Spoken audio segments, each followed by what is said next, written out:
బాయిలో ఏం చేస్తున్నావు మావా? భారతనాట్యం చేస్తున్నాను. ఇద్దరు స్నేహితులు ఉంటారు. బాయిలోకి ఎందుకు వస్తారు? ఒకటి నీళ్ళు తాగేదానికి వస్తారు, లేదంటే సచ్చేదానికి వస్తారు. నీళ్లు మాత్రం బాయిలో తాగొద్దు ఏం మావా. చేస్తున్నాం అంటే అంటే సావమంటావు. బావిలో భరతనాట్యం అట్ట చేస్తున్నా కాదు మావా, బాగా ఆ నీళ్లు క్లీన్ గా లేదు మావా. ఓ అదే పైనుండి నీళ్ళు తోసేనావు అనుకో, కింద నుంచి క్లీన్ గా ఉండే వాటర్ పైకి వస్తాయి. దాన్ని తాగొచ్చు.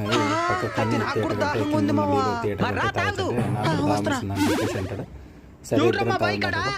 అప్పుడు ఓనర్ వచ్చి ఎవరు వస్తున్నాడు మావా. వస్తే ఏమంటాడు? మనం నీళ్ళకి తాగుతుండేది. ఓనర్ దానికి ఏమంటాడు? ఆయన ఈ బాయిలో చేపలు వదులున్నాడు మావా. మన చేపలు దొంగతనం చేస్తే దానికి వచ్చినాం అనుకుంటాడు. ఐడియా, ఊపిరి బిగబెట్టి నీళ్ళలో తాగుకుంటాం. నిలిపిన తర్వాత లేద్దాం.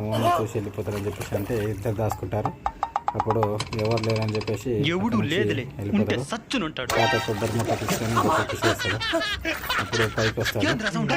తర్వాత మళ్ళీ వచ్చి ఎవడో సపోర్ట్ చేసి ఎవరు లేదని సపోర్ట్ దాకా వెళ్ళిపోతాడు. అప్పుడు ఆ కొబ్బరికాయ చెవికి తగులుతుంది చూడండి.